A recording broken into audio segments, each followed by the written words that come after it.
ઉપાસના એટલે કે આત્માની સાધના કરવી છે. હવે મારે મારા પોતાના અંદરના ગુણોમાં હવે પ્રગટ કરવા છે, દોષોને દૂર કરવા છે.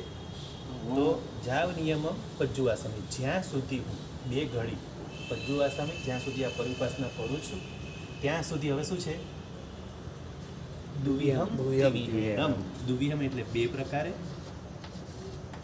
સાહેબ આમાં 48 જ કેમ?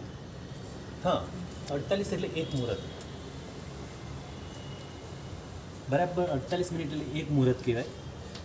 હવે આના માટે એવું કીધું છે, ગુરુ ભગવંત એવું કહે છે કે આપણું મન બહુ ચંચળ છે, મનુષ્યનો સ્વભાવ. મનુષ્ય નામ કેતે પડ્યું? મન જેને છે એને કહેવાય મનુષ્ય.